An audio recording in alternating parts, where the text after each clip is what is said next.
Howdy, my name is Callum, also known as Northern Dice, and today we are going to be checking out Guns or Treasure by Castillo Games.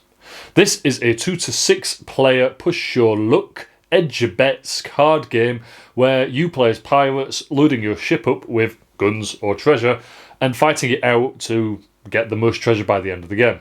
This is a preview copy, so all artwork, mechanics and such may change in the final product after the Kickstarter, and we are not being paid for any of our thoughts on this. All opinions are our own for this product. To play a game of Guns or Treasure, you need three things. You need your statistics sheet, just so you can keep track of cards if you are inclined to do so. If you are playing with characters, which is optional, you can. Each character has an A and a B side and a unique ability. And you need the deck of cards. To start the game, you deal every single person 6 cards. So I've got some cards pre-prepared here. I've got 1, 2, 3, 4, 5, 6. I'll put these on top. And players simultaneously play 3 cards per round. And there are 4 rounds. So you will eventually have played 12 cards. And cards come in 3 flavours.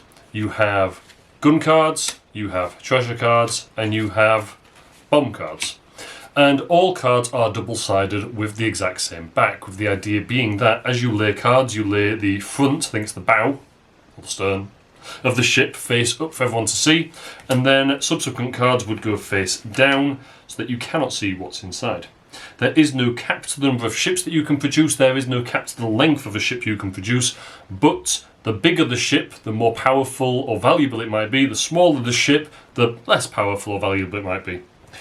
What happens is players will all have played 12 cards by the end of all those rounds. So you play 3 cards, you say something piratey, someone else makes the deal, you play 3 cards, someone says something piratey, etc. Until everyone has played 1, 2, 3, 4, 5, 6, 7, 8, 9, 10, 11, I'm going to play like that, 12.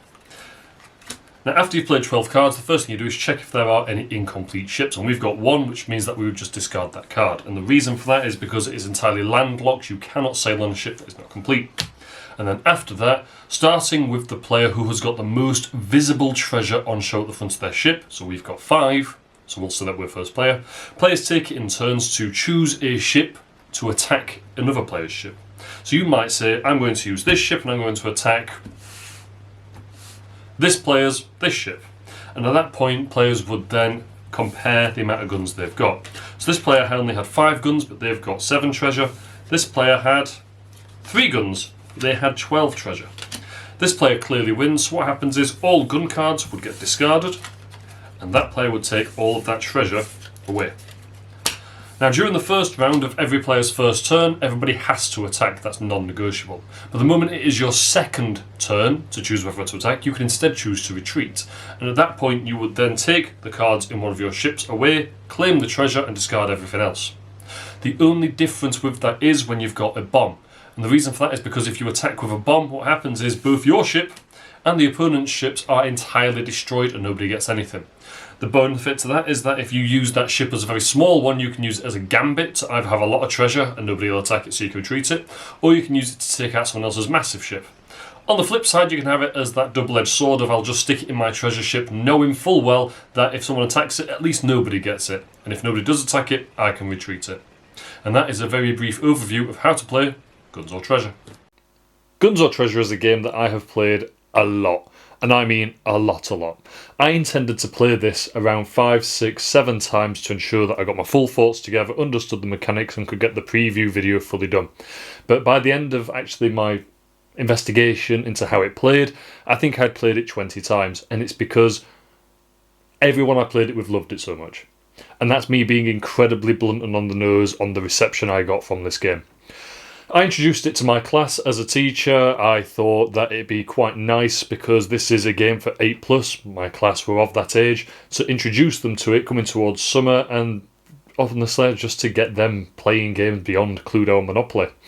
And it became a routine thing where every single break time or dinner time they would request to play Guns or Treasure, to the point where they were able to play it on their own and fully understood all the rules, knew how to play it, and, you know, actually just managed a massive play count by the end of it. Every single time they played, they absolutely loved it. Every single time I played and played with adults, we loved it. There's a real novelty in this game in the fact that you are laying up your cards and you get to choose what goes where before you push your luck. Because you're not pushing your luck against your card, you're pushing it against other players. And that's what really builds into the player interaction. Because you could create a ship worth 6 out of the 12 cards that you'll play, really giving it some proper massive weight, and then inevitably have next to nothing on it. Just have nothing but guns, really low level guns. But it's that intimidation and that setup of, look at this massive ship, it is intimidating, you don't know what I've got on there, do you really want to challenge me? In that same way, you may have a very, very small ship with a massive gun on the front. What people don't realise is that on the back you've got a massive amount of cash. And it's that interaction between players when they're choosing who to attack and which ship of theirs to attack as well. Because surprisingly, actually, something that I didn't realise until I played with my class is that it's got a heavy memory element to it as well. You've got to remember which ship you've got all your guns, all your treasure, all of your everything on. And because you won't be able to remember that, a lot of the player interaction comes down to the, ooh, you don't know what I've got, and the comedy is, I don't know what I've got either. And there's some real communication barriers that get broken in terms of introducing this. Because I've introduced card games to children before, and sometimes it's the, I don't know how to behave, the mannerisms, the behaviours, the actual discussion that needs to happen, particularly in sort of bluffing games, whereas this came incredibly naturally. They were able to really easily explain how they were going to outmaneuver their opponent, convince them to attack someone else, and set themselves up so they could run away with all their treasure. And I think the reception that my class gave it speaks volumes for how everyone else received it as well, because all the adults I've played it with have also really enjoyed it. There's only been one instance where someone didn't enjoy it, and that's simply because they completely messed up. Bit of a sore loser moment, probably more than anything, but yet they still managed to play second, third and fourth game. Still managed to love it by the end of it. It's a game that I found is very hard to dislike, and I can't find many faults with it. The other thing this game does incredibly well is it gets a really simple idea and it executes it excellently. I'm ignoring the theme for the time being, and we're just talking about the fact that you've got 3 cards, really, because guns or treasure or bombs, and you've got to try and outmaneuver people to be able to get the most treasure whilst using your guns to the best effect and using your bombs as the best threat. And I'm talking about the bombs in particular here, because the mechanics of the game is very much just who's got the higher of a single suit. But when you've added the bombs into there, suddenly it becomes a little bit more daring.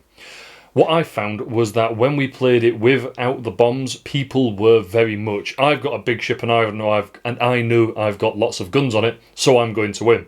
And inevitably, that's what happened. There were 1 or 2 instances where we had big whoa moments where someone had 2 sets of 5 guns against a ship that was massive but only had 9 guns. And that was excellent, and it built a lot of memories for people, but when you added those bombs back in, suddenly that big ship wasn't as intimidating, because people knew that if they messed up, they were going to lose not only a lot of guns, but also a lot of the muscle that they've got on their side. Having these big ships visible for people to see is quite threatening, and it puts people really on the back foot. And I think it's fantastic in the way that it executes that, because people are able to see who's got the most firepower. And attacking someone with lots of firepowers, little ships, will inevitably, when it gets back round to the person with the big boy, they're going to attack whomever has annoyed them the most. I know that we should really talk about the fact that people are going to go for the most obvious ones, which have got the most treasure, but we're human. And I think this game really takes advantage of that, because you will do what humans do, and you will want to be petty, you'll want to take revenge, particularly in a social game about bluffing. Winning is a big part of this game. But I tell you what, there's nothing sweeter than getting revenge on someone, or, better yet, watching someone try and get revenge on someone and have their ship blown to bits because there was a bomb on the ship they've targeted. The game executes its mechanics wonderfully, and I think just as a core game, it works superbly at any player count. I do just want to touch on the time that it says it'll play in. 15 minutes is probably about right. When I played with 8-year-olds, and it was 6 8-year-olds, and I was sorting the game out, there were some instances where it was stop-start, and that's because of the learning curve. Some of them have as much experience with those games, but by the time that all of them had got used to the game and were playing it on their 4th, 5th round, they were blasting it through in 15 minutes. There is that word of caution, though, that children are completely unpredictable. And as much as I would heavily emphasise that this is a children's and family game, there was that massive learning curve that I didn't quite expect. Some of the children really struggled with just being able to put the cards the right way around to be able to bluff best. Some of them also couldn't help but talk about the cards they got in their hand. And I think that came as the bluffing element more than anything. You know, they got a bomb in their hand and they're like, ho ho, this is going to be a dangerous ship. But they didn't play it to that. And inevitably, it was a dangerous ship because they did literally what they were going to do. And they put the bomb on the ship they were talking about. I guess that's part of the learning curve as well. But I think 15 minutes is a nail on the head. But when you're playing with children, space it out a bit more. Especially if they are brand new to video games. Brand new to board games as it is. Component and artwork wise, there's not really a lot to say. This game looks fantastic on the table. I love the idea behind the double-sided cards. I think it's absolutely fantastic. And the fact that when you layer them, you actually get just a really long flowing ship. I think it's brilliant. It's genuinely genius. And I love looking at this on the table. There's not much else to say in terms of component and artwork in terms of that, because this is all the game is, a deck of cards with ships on and 3 different suits, but it works and it looks fantastic, and Castillo Games have absolutely smashed it out the park with our artwork, as they always do. On to the variants of the game. So there is an expansion which we'll talk about in a minute, but the actual game comes with a few variants that I think just inbuilt work incredibly well. The most obvious one is playing with captains. The game is meant to be played with captains. This is the least I have done. I've played with captains probably 5 times because when I played it with the younger players, they really struggled with the unique abilities. There was a clear imbalance and clear preference towards certain ones. It didn't work. The core game without that worked beautifully for them, but it didn't work as well. With adult gamers, it suddenly changed everything and turned everything up to 11. The moment you have got a captain, the moment you give everyone a captain is the moment everyone starts becoming really competitive. So the once per game abilities are very key, but also very, very tricky to use. But I think that works really well because they are so powerful. Whereas the abilities that allow you to just use them throughout, like Sir Jack Roberts, during the marauding phase, after determining who goes first, choose 1 card from each other players to reveal. It really sets you up to let everybody know something, but also you are in full control of that. So if by coincidence you set yourself up to be the first player, you could then really target those small ships to look for the most gold. Or Admiral C. Long, you may place an extra card on the final ship you build. It's just a genuine fantastic ability because it is just a bit more weight, but there's that double-sided sword in that you then know that everyone sees that you've got an extra card, so you are more of a prime target because there's more potential for you to have the gold. Or on the flip side, because we get A's and we get B's, whenever you win an attack, all value 1 and 2 guns on your ship are scored as treasure. Absolutely insane. But, again, means that you've got to go for those value 1 and 2 guns. I found the captains to be incredibly balanced, and they worked incredibly well. With those younger players, they didn't like the fact that it was a single-use ability in some instances because they felt that they were one and done.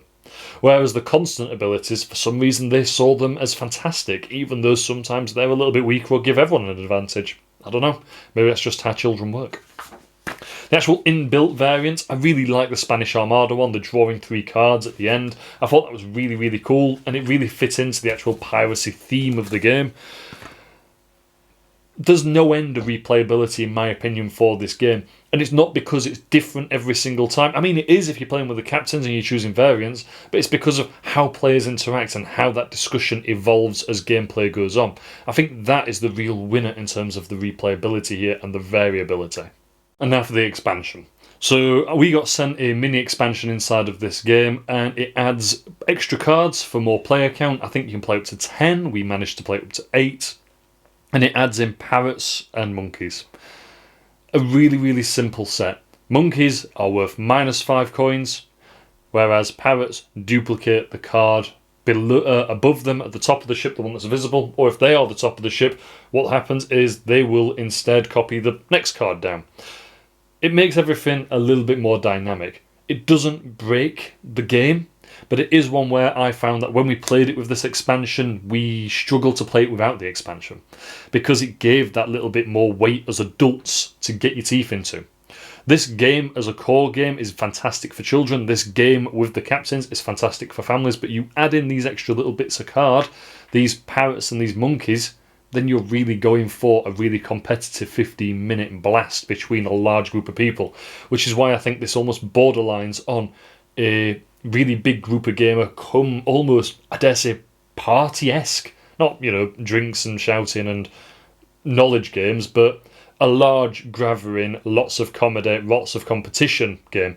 I'd never say this is a filler game because it only lasts 15 minutes. I feel like this is a game that you get out to play with people purely because you want to do something fun. And I think that's massively to this game's absolute benefit because it does it so well.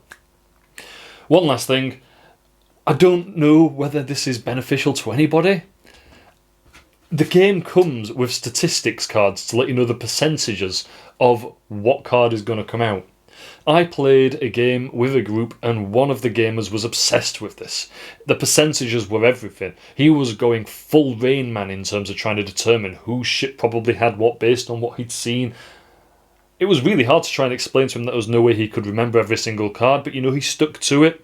And in some instances it really helped because, as example, there's only 4 bomb cards in 100 decks, so they are 4% of the deck. I mean, I did say to everyone there were only 4 bomb cards, and since we'd seen 2, it was likely that the other 2 were going to be on some of the larger ships, but you can never predict anything like that. I think the percentages are fantastic if they're there. I don't think they're necessary. The other thing that I did really like is that as the building phases end, you need to say pirate phrases. It gives you a list of pirate phrases. Children always went for the comical "arr," whereas adults usually go for something far more rude, far more centred on booze, but it's still about that comedy, and I think it just helps build into the theme, which I do think is executed really well. So would I recommend this? Yeah, hands down. I'm not even going to say anything more on this. A core game, perfect for children. Core game with pirates, perfect for families. This big whole shebang with the expansion, superb for any gamer group who likes to get competitive. 15 minutes of pure pirate fun is what this is. So in a nutshell, I've really loved this game. I think it's absolutely brilliant. Previewing this has been possibly the highlight of my final couple of months working in school, because introducing this game to those children was absolutely phenomenal because they enjoyed it so much, and then it's just made me love this game even more. As a preview copy, this is possibly one of the most polished I've ever received, and also one of the most fun I've ever received. An absolute no-brain back for me. Wonderful is what this is. Absolutely wonderful. As always, thank you ever so much for sticking around for this preview. I'll catch you next time.